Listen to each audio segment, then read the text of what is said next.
এলো মাহে রমজান, এলো রমজান, আল্লাহ তাআলার যে করুণা মহান, আল্লাহ তাআলার যে করুণা মহান। এলো মাহে রমজান, এলো রমজান। আসসালামু আলাইকুম ওয়া রাহমাতুল্লাহি ওয়া বারাকাতুহু। ইন্নাল হামদালিল্লাহ নাহমাদুহু ওয়া নুসাল্লি আলা রাসূলিহিল কারীম। সুপ্রিয় দর্শক, দেশের বাইরে যেখান থেকে এই মুহূর্তে আমাদের সাথে যুক্ত হয়েছেন সবাইকে স্বাগত জানাচ্ছি। আমি ওবায়দুল্লাহ আল কাফি। দেখছেন আপনাদের প্রিয় চ্যানেল নেক্সাস টেলিভিশনের রমজানের বিশেষ আয়োজন এলো মাহে রমজান। নিবেদক মাদানী হজ ট্রাভেলস অ্যান্ড ট্যুরস, সহযোগিতায় ইরশাদুল উম্মাহ আল ইসলামিয়া ঢাকা, শেওড়াপাড়া মাদানী নেসাব মাদ্রাসা। সুপ্রিয় দর্শক, পবিত্র মাহে রমজান চলছে, আর আমরাও প্রতিদিন কোনো না কোনো বিষয় নিয়ে আপনাদের সামনে হাজির হচ্ছি, আলোচনা করছি। আজকেও আমরা একটি নির্দিষ্ট বিষয় নিয়ে আলোচনা করব, আর তা হলো যাকাতের গুরুত্ব ও তাৎপর্য। আল্লাহ রাব্বুল আলামিন পবিত্র কালামুল্লাহ শরীফে ইরশাদ করেছেন, আকিমুস-সালাহ ওয়া আতুজ-যাকাহ। যত জায়গায় নামাজের কথা বলেছেন, পাশাপাশি আল্লাহ রাব্বুল আলামিন যাকাতের কথাকে এনেছেন। আজকে এই গুরুত্বপূর্ণ বিধান, যা রবের সরাসরি বিধান এবং দিনের খুঁটি, অন্যতম খুঁটির একটি খুঁটি হলো যাকাত। এই গুরুত্বপূর্ণ বিষয়টি নিয়ে আলোচনা করার জন্য স্টুডিওতে আমন্ত্রিত হয়েছেন বাংলাদেশের খ্যাতিমান ইসলামিক স্কলার এবং হাফেজে হাদিস, যিনি বুখারী শরীফ মুখস্থ করেছেন এবং আরও অসংখ্য হাদিসের কিতাব যিনি মুখস্থ করেছেন, হাবিবুল্লাহ সিরাজি হাফিজাহুল্লাহ। চলুন শেখের সাথে সালাম বিনিময় করে নিচ্ছে। আসসালামু আলাইকুম ওয়া রাহমাতুল্লাহি ওয়া বারাকাতুহু। ওয়া আলাইকুম আসসালাম ওয়া রাহমাতুল্লাহি ওয়া বারাকাতুহু। শেখ কেমন আছেন? আলহামদুলিল্লাহ, আপনি কেমন আছেন? আলহামদুলিল্লাহ, আল্লাহর শুকর ভালো আছি। যাকাতের গুরুত্ব ও তাৎপর্য, এই বিষয়টি নিয়ে আলোচনা শুনব। শেখ, যদি বলতেন যাকাত আসলে কি এবং কি গুরুত্ব রয়েছে ইসলামে, আমাদেরকে আদৌ দিতে হবে কিনা? জি, বিসমিল্লাহ, আলহামদুলিল্লাহ, ওয়াসসালাতু ওয়াসসালামু আলা রাসূলিল্লাহ ওয়া বা'দ। আপনি খুবই সুন্দর একটি বিষয় অবতারণা করেছেন আজকে, যাকাত। আসলে আপনি আপনার কথার ভূমিকায় একটি কথা সত্যই বলেছেন যে আল্লাহ রাব্বুল আলামিন কোরআন মাজিদে যেখানে সলাতের কথা বলেছেন, প্রায় অধিকাংশ জায়গায় সলাতের সাথে সাথে যাকাত শব্দটি নিয়ে এসেছেন। তার মানে এর মাধ্যমে আমরা বুঝতে পারি যে ইসলামে যে 5টি স্তম্ভ রয়েছে, তার ভিতরে প্রথম হচ্ছে শাহাদাতাইন, অর্থাৎ আল্লাহ রাব্বুল আলামিন এবং রাসূল সাল্লাল্লাহু আলাইহি ওয়াসাল্লামকে সাক্ষ্য দেওয়া। এরপরেই সর্বাধিক গুরুত্বপূর্ণ দুটি বিষয়, তার প্রথম হচ্ছে সলাত, এরপরেই হচ্ছে যাকাতের বিষয়টি। কিন্তু দুঃখজনক হলেও এটি সত্য যে আমাদের সমাজে বা দেশে সলাত নিয়ে যত গবেষণা হয় বা যত কথা হয়, যত বিভিন্ন সেমিনার হয়, যত বই লেখা হয়, যাকাতের বিষয়টি ওইভাবে এইরকম স্থান পায় না। এমনকি আমরা যখন কোনো কথা বলি, তখন কিন্তু যাকাতের কথা আমরা এভাবে বলি, নামাজ, রোজা, হজ, যাকাত। যে আমরা মানে 5টি যে স্তম্ভ ইসলামের, এটি বলার সময় যাকাতকে একেবারে শেষে স্থান দিই, অথচ আল্লাহ রাব্বুল আলামিন সলাতের পরেই যাকাতের কথা বলেছেন। আমাদের বলা উচিত ছিল এরকম যে সলাত, যাকাত, এরপরে সিয়াম, তারপরে হজ, এইভাবে বলা উচিত ছিল, কিন্তু আমরা যাকাতকে একবারে শেষেই স্থান দিই। আপনি কোরআন মাজিদে যে সকল আমলকে আল্লাহ রাব্বুল আলামিন আদেশসূচক বা করতেই হবে, ফরজ হিসেবে গণ্য করেছেন, সবচেয়ে বেশি উল্লেখ করেছেন সেটি হচ্ছে সলাত এবং যাকাত। তো এটি তাহলে কত গুরুত্বপূর্ণ, মানে এই আল্লাহ রাব্বুল আলামিনের যে উল্লেখের সংখ্যা দ্বারাই কিন্তু এটা বোঝা যায়। দেখেন, কোরআন মাজিদ এটা বিভিন্ন ডাইমেনশনে আল্লাহ রাব্বুল আলামিন বলছেন, আকিমুস-সালাত ওয়া আতুজ-যাকাত, আবার বলা হচ্ছে যে ওয়া ইকামিস-সালাত ওয়া ইতাইজ যাকাত। এইভাবে বিভিন্ন ডাইমেনশন, বিভিন্ন স্টাইলে আল্লাহ রাব্বুল আলামিন এই যাকাত, ইসলামের সার্বজনীন যে অর্থনৈতিক বিধান, এটিকে আল্লাহ রাব্বুল আলামিন বারবার আমাদেরকে উপলব্ধি করার জন্য বলেছেন। এই জন্য যাকাতকে সেই রকমই গুরুত্ব দেওয়া উচিত যেমন আমরা সলাতকে গুরুত্ব দিই, এবং যাকাতের বিষয়েও সেই পরিমাণে আলোচনা করা উচিত যেমনটি আমরা সলাতের বিষয়ে আলোচনা করি। শেখ, যাকাত শুধু কি আমাদের উপরেই আল্লাহ তাআলা ফরজ করেছেন, না আমাদের পূর্ববর্তী যেসব উম্মাহ গত হয়েছেন তাদের উপরও ফরজ ছিল? জি, খুবই সুন্দর একটি বিষয় আপনি জানতে চেয়েছেন। তো আল্লাহ রাব্বুল আলামিন যে সকল ইবাদত প্রায় সকল যুগে সকল নবী রাসূলদের উপরেই ফরজ করেছিলেন, তার ভিতর যাকাতও অন্যতম ছিল। এই কথাটিও কিন্তু আমাদের সমাজে ব্যাপকভাবে প্রচলিত না। আমরা এই কথাটি বলতে চাই না বা জানি, অনেকে হয়তো জানি না, অনেকে জানলেও এটার গুরুত্ব সেভাবে আমরা দেই না। আমরা সকলেই জানি যে আল্লাহ রাব্বুল আলামিন সবচেয়ে বেশি নবী রাসূল প্রেরণ করেছেন বনি ইসরাইলের এদের ভিতরে। তো এদের সম্পর্কে আল্লাহ রাব্বুল আলামিন কোরআন মাজিদে বলেছেন, ওয়াইদ আখাযনা মিসাকা বানি ইসরাঈল লা তা'বুদুনা ইল্লাল্লাহ ওয়া বিল ওয়ালিদাইনি ইহসানা ওয়া যিল কুরবা ওয়াল ইয়াতামা ওয়াল মাসাকিন ওয়া কুলু লিন-নাসি হুসনা ওয়া আকিমুস সালাতা ওয়া আতুজ যাকাত। এই আয়াতটিতে আল্লাহ রাব্বুল আলামিন বনি ইসরাঈল, আমরা এই আয়াতের ব্যাখ্যা এবং অর্থ জানবো জি জি একটি বিরতি থেকে এসে তারপর। জি জি সময় হলো একটি বিজ্ঞাপন বিরতিতে যাবার, ফিরছি একটু পর, আমাদের সাথেই থাকুন। আল্লাহ তাআলার যে করুণা মহান, এলো মাহে রমজান, এলো রমজান। আসসালামু আলাইকুম ওয়া রাহমাতুল্লাহি ওয়া বারাকাতুহু। সুপ্রিয় দর্শক, বিরতির পর সাদর আমন্ত্রণ জানাচ্ছি আপনাদের প্রিয় আয়োজন মাদানী হজ ট্রাভেলস অ্যান্ড ট্যুরস নিবেদিত এলো মাহে রমজানে। সহযোগিতায় ইরশাদুল উম্মাহ আল ইসলামিয়া ঢাকা, শেওড়াপাড়া মাদানী নেসাব মাদ্রাসা। আলোচনা করছেন শেখ হাবিবুল্লাহ সিরাজি হাফিজাহুল্লাহ, সাথে আছে আমি ওবাইদুল্লাহ আল কাফিম। চলুন বাকি আলোচনা শুনতে শেখের কাছেই যাচ্ছি। জি, অসংখ্য ধন্যবাদ আপনাকে। বিরতির আগে আমরা বনি ইসরাইলদের উপর আল্লাহ রাব্বুল আলামিনের যে কয়টি বিষয় নির্দেশনা ছিল, তার ভিতরে এরকম ছিল যে তোমরা আল্লাহ ছাড়া কারো ইবাদত করবে না, এরপরে মা বাবার সাথে সদাচরণ করবে, ইয়েতিম মিসকিন যারা আছে নিকটাত্মীয় এদের সাথেও সদাচরণ করবে, তাদেরকে ফিনান্সিয়ালি সাহায্য করবে। এরপরে বলা হচ্ছে তোমরা সালাত প্রতিষ্ঠা করবে এবং যাকাত দিবে। আরও কিছু বিষয় আছে, ওয়াকুলু লিন-নাসি হুসনা, মানুষের সাথে সুন্দর করে কথা বলবে। তো এই আয়াত দ্বারা আমরা স্পষ্টত যেটা বুঝতে পারলাম যে আল্লাহ রাব্বুল আলামিন যে জাতির ভিতরে সবচেয়ে বেশি নবী রাসূল দিয়েছেন, তাদের যে কমন ইনস্ট্রাকশন ছিল তাদের জন্য, তার ভিতরে গুরুত্বপূর্ণ এটাও ছিল যে তোমরা যাকাত প্রতিষ্ঠা করবে। এরপরেও যে ইন্ডিভিজুয়ালি যদি আমরা বলি, তাহলে ইব্রাহিম আলাইহিস সালাম, ইসহাক আলাইহিস সালাম এবং ইয়াকুব আলাইহিস সালাম তিনজন খুবই জলিলুল কদর আম্বিয়া, তাদেরকেও আল্লাহ রাব্বুল আলামিন, তাদের উপরেও আল্লাহ রাব্বুল আলামিন যাকাতের বিষয়টি অত্যাবশ্যক বা ফরজ করেছিলেন তাদের উপর এবং তাদের উম্মার উপর।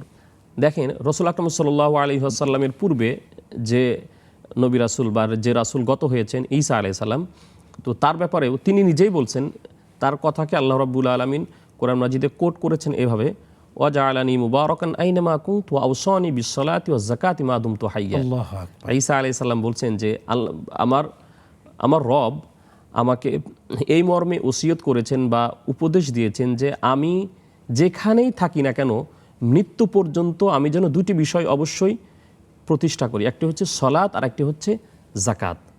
তাহলে দেখেন, আমরা বনি ইসরাইলের বিষয়ে জানলাম, এরপরে তিনজন খুব জলিলুল কদর আম্বিয়া ইব্রাহিম, ইসহাক এবং ইয়াকুব আলাইহিমুস সালাম এদের বিষয়ে জানলাম, ঈসা আলাইহিস সালামের বিষয়ে জানলাম, আর মুহাম্মদ সাল্লাল্লাহু আলাইহি সাল্লামের বিষয় তো আমরা জানি, খুদ মিন আমওয়ালিহিম সাদাকাতান তুতাহিরুহুম ওয়া তুযাক্কিম বিহা ওয়া সাল্লি আলাইহিম ইন্না সালাতাকা সাকানুল লাহুম। তাহলে এই আয়াতগুলোর মাধ্যমে স্পষ্টত যেটা প্রমাণিত যে আল্লাহ রাব্বুল আলামিন যাকাতের বিষয়টি এতই গুরুত্বপূর্ণ যে প্রায় প্রত্যেক উম্মার জন্য এটি অত্যাবশ্যক বা ফরজ করেছিলেন। আলহামদুলিল্লাহ। এই জন্য যেহেতু এটা অত্যাবশ্যকীয় একটি কাজ এই উম্মার জন্য, তাই যাদের নিসাব পরিমাণ সম্পদ থাকবে তাদের অবশ্যই, যদি সম্পদে এক বছর অতিক্রান্ত হয়, হাওলানে হাউল যেটাকে বছর পূর্তি বলা হয়, এটা যদি হয়ে যায় তাহলে অবশ্যই তাকে যাকাত দিতে হবে। বর্তমান সময়ে যাকাতের পরিমাণটা কেমন নির্দিষ্ট করা হয়েছে? এটা নিয়ে যদিও কিছু কন্ট্রোভার্সি আছে, কিছু বিতর্ক আছে। কেউ বলছেন যে স্বর্ণের যে মানদণ্ড এটাকেই মূল মানদণ্ড হিসাবে গ্রহণ করতে হবে, আরেক দল বলছেন, বিশেষ করে আমাদের উপমহাদেশের যারা স্কলার তারা বলছেন রৌপ্যকে। তো এটা নিয়ে দুটা বিতর্ক আছে। তবে আমি ব্যক্তিগতভাবে এটা নিয়ে আর একটা বইও আছে, ইবনে সিনা ট্রাস্ট থেকে এটা ছাপানো হয়েছিল, যাকাত, হ্যাঁ আমার লেখা বই, যাকাত ও ওশরের সহজ হিসাব। তো এইখানে আমি মানে এই বইটি যখন আমি লিখেছিলাম তখন আমার যে তাহকিক ছিল সেই অনুযায়ী আমি রৌপ্যকে আমি স্ট্যান্ডার্ড গণ্য করেছি যাকাতের নিসাব বিবেচনায়। কিন্তু আমি যখন মোর স্টাডি করলাম, আরও যখন স্টাডি করলাম, তখন আমার কাছে বিষয়টি স্পষ্ট হয়ে গেল যে না, যাকাতের নিসাবের ক্ষেত্রে স্বর্ণকেই মানদণ্ড হিসাবে গণ্য করা উচিত। এটি হলো এখন বর্তমান আমার তাহকিকে যেটা গবেষণা। গবেষণায় যেটা আমার কাছে স্পষ্টত হয়েছে। যদি রূপা হয় তাহলে কেমন অর্থ আসবে? আচ্ছা, আর স্বর্ণ যদি হয়, আমরা যদি স্বর্ণকেই নিসাব ধরি তাহলে সেই ক্ষেত্রে কেমন আসবে? যদি স্বর্ণকে নিসাব ধরেন তাহলে মোটামুটি 5 লাখ বা আরেকটু বেশি হবে, এরকম হতে পারে।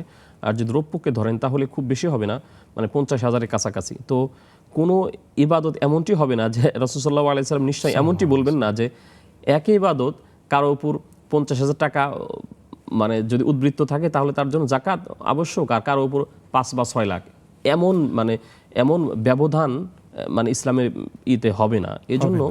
এজন্য আমার মনে হয় যে এই বিষয়টি নিয়ে আরো গবেষণার প্রয়োজন আছে বা গবেষণার দাবি আছে। তবে সর্বসাকুল্যে একটি কথা এখানে সবচেয়ে বেশি প্রযোজ্য আমার কাছে মনে হয়, রাসূল আকরাম সাল্লাল্লাহু আলাইহি সাল্লামের সময় তো মূলত স্বর্ণ এবং রৌপ্য মূলত মুদ্রা ছিল, টাকা ছিল। তো সেই হিসাবে স্বর্ণ এবং মুদ্রাকে এটাকে মানে জাকাতের স্ট্যান্ডার্ড হিসেবে গণ্য করা হয়েছে, এবং তখন মোটামুটি 52.5 তোলা রৌপ্য এবং 7.5 তোলা স্বর্ণের মূল্যমান সমান ছিল। কিন্তু বর্তমান তো আকাশ পাতাল ব্যবধান। তো এই ক্ষেত্রে আরেকটি বিষয় হলো, এখন কিন্তু রৌপ্যটা মুদ্রা না, স্বর্ণটা এখনো পর্যন্ত মুদ্রার মান ধরে রেখেছে সারা বিশ্বব্যাপী। আপনারা সকলেই জানেন যে স্বর্ণ কিন্তু এখনো মুদ্রা, শুধু মুদ্রা না, মানে স্বর্ণকেই স্ট্যান্ডার্ড হিসাবে গণ্য করা হয়। মানে আসলে টাকার মান কেমন হবে, সারা মুদ্রাগুলো হ্যান্ডেলিং হচ্ছে স্বর্ণকেই স্ট্যান্ডার্ড ধরে। তো যেহেতু মানে স্বর্ণ এখনো তার মানটা ধরে রেখেছে, এজন্য আমার কাছে এটি মনে হয়। আরো বিভিন্ন কারণ আছে, তবে এটাই মূল কারণ। আমরা জানবো ইনশাআল্লাহ তাআলা আরো একটি বিরতি থেকে এসে তারপর ইনশাআল্লাহ।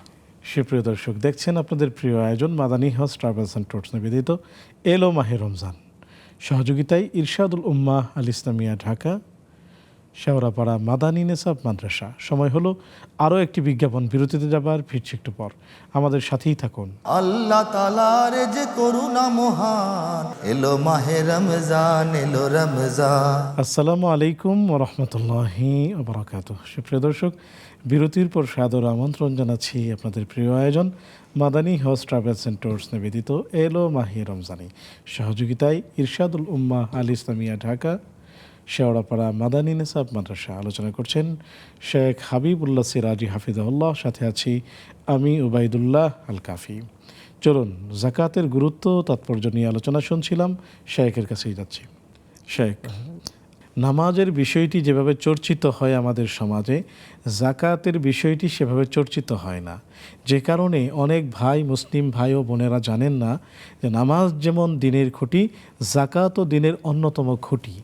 নামাজ যেমন আদায় করতে হয় ফরজ বিধান, জাকাতও ফরজ বিধান যা আদায় করতে হয়। এখন আমি জানতে চাচ্ছি আপনার কাছে যে নামাজ যেমন না পড়লে তার একটা শাস্তি আছে, আবার নামাজ পড়তে গিয়ে যদি কেউ অলসতা করে তারও একটা শাস্তি বিধান আছে, তাহলে জাকাত যদি কেউ আদায় না করে অথবা গরিমসি করে তার কোনো শাস্তি বিধান আছে কিনা? কোরআন মাজিদে আল্লাহ রাব্বুল আলামিন বিভিন্ন ইবাদত পালন না করলে শাস্তির ঘোষণা আল্লাহ রাব্বুল আলামিন দিয়েছেন। তবে একমাত্র কোরআনে জাকাত না দিলে শাস্তির বিধান তো উল্লেখ আছে, এবং কি শাস্তি, কোন ধরনের শাস্তি দেওয়া হবে, এটা একমাত্র জাকাতের ক্ষেত্রে বলা হচ্ছে।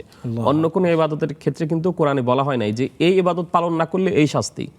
শাস্তির কথা বলা আছে, কিন্তু কি শাস্তি, কেমন শাস্তি, এটা বলা হয় না, একমাত্র জাকাতের বিষয় বলা হয়েছে।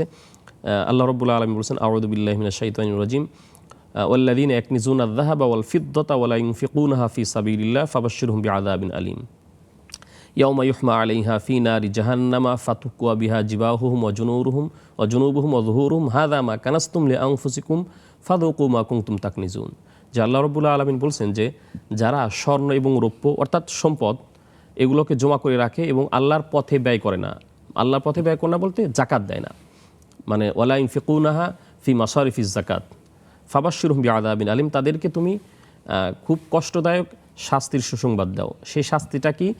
সেই শাস্তিটা হচ্ছে সে যে সম্পদের জাকাত দিল না, সেই সম্পদকেই জাহান্নামের আগুনে উত্তপ্ত করে তার কপালে, পেটে এবং পিঠে, এই 3 জায়গায় তাকে সেকা দেওয়া হবে, তাকে তাপ দেওয়া হবে, এবং তাকে এটা অবমাননা করে তাকে অপমানজনকভাবে বলা হবে, হাযা মা কানাসতুম লিআনফুসিকুম ফাযুকু মা কুনতুম তাকনিজুন, যে এই যে তুমি দুনিয়ার জীবনে তুমি এই যে সম্পদ অর্জন করেছিলে, তুমি জাকাত দাও নাই, সেই শাস্তি এখন ভোগ করো, এখন খাও, তুমি এখন আস্বাদন করো এখন সেটা এখন বোঝো কেমন লাগে। চেখে দেখো। হ্যাঁ, এবং আল্লাহ রাব্বুল আলামিন ভাষা কিন্তু এরকমই। হ্যাঁ, তুমি যে জাকাত দেওনি, সম্পদ অর্জন করেছো কিন্তু জাকাত দেওনি, সেটার স্বাদটা একটু চেখে দেখো, একটু আস্বাদন করো। আল্লাহ রাব্বুল আলামিন ভাষা কিন্তু এরকম। এছাড়া দেখেন জাহান্নামে যাবে কারা, জাহান্নামে যাবে কারা, এদের বৈশিষ্ট্য আল্লাহ রাব্বুল আলামিন আলোচনা করতে গিয়ে বলেছেন যে মা সালাকাকুম ফি সাকর ক্বালু লাম নাকু মিনাল মুসাল্লিন ওয়া লাম নাকু নুতঈমুল মিসকিন, মানে আই লা নুআদ্দিজ যাকাত। যারা সালাত আদায় করবে না এবং যারা যাকাত দিবে না, এরাই হচ্ছে জাহান্নামে যাবে বলে আল্লাহ রাব্বুল আলামিন বলেছেন। অর্থাৎ তার মানে যারা অন্যান্য বিধিবিধানগুলো পালন করে, সালাত আদায় করে, হজ করে বা আরও যে সমস্ত ইবাদত, বড় বড় ইবাদত পালন করে, কিন্তু তারা জাকাতের বিষয়ে গড়িমসি করে অথবা গুরুত্ব তেমন দেয় না, অথবা জাকাতের হিসাব ভালোভাবে না করেই নামকাওয়াস্তে ওই কয়েকটি শাড়ি, লুঙ্গি ইত্যাদি দিয়ে দেয়, অথবা কোনো মাদ্রাসায় অল্প কিছু টাকা দিয়ে দেয়, 7-5 বুঝ দিয়ে দেয়, গোজামিলের আশ্রয় নেয় যে আমি জাকাত দিয়ে দিলাম।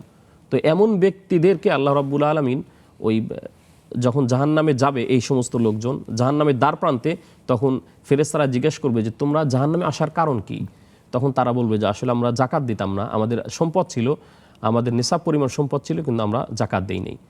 বাংলাদেশে বা অন্যান্য কান্ট্রিতে যেমন ট্যাক্স এবং ভ্যাটের ক্ষেত্রে পাই করে হিসাব করা হয়, জি জি, যাকাতের ক্ষেত্রে এরকম পাই করে হিসাব করতে হবে কিনা? হ্যাঁ, অবশ্যই হিসাব করতে হবে। কারণ হচ্ছে আপনি এটা অবশ্যই বুঝবেন, এটি তো ফরজ ইবাদত।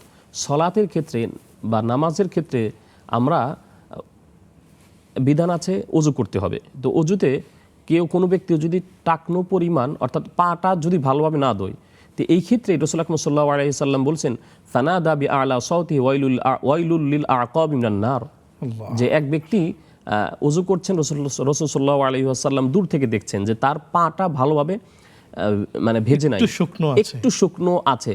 রাসূল আকরাম সাল্লাল্লাহু আলাইহি ওয়াসাল্লাম চিৎকার করে ডেকে বললেন ওয়াইলুল লিল আ'কাবি মিনান নার, এই তুমি যেহেতু ওযুর ভিতরে তোমার পাটে একটু শুকনো আছে, এটার কারণে তুমি জাহান্নামে যাবে। তাহলে সালাতের ক্ষেত্রে এতটুক যদি বিবেচনায় আসে, আরও আছে সলাতে আমরা কথা বলতে পারি না, কথা বললে কি হয়ে যায়, সলাত ভঙ্গ হয়ে যায়। এবং সলাতের ভঙ্গ হওয়ার কত কারণ রয়েছে। তাহলে সলাত এবং জাকাত যদি একই সমান্তরাল ইবাদত হয়, তাহলে জাকাতের ক্ষেত্রে কেন আমরা মানে এই গুরুত্ব দেব না, এবং কেন আমরা পাই করে হিসাব করে জাকাত দেব না? অনেক অনেক শুকরিয়া শেখ, জাযাকুমুল্লাহু খাইরান, আপনাকে আমাদেরকে মূল্যবান সময় দেওয়ার জন্য। জি জি। সুপ্রিয় দর্শক, আমরা জাকাতের গুরুত্ব সম্পর্কে শুনলাম।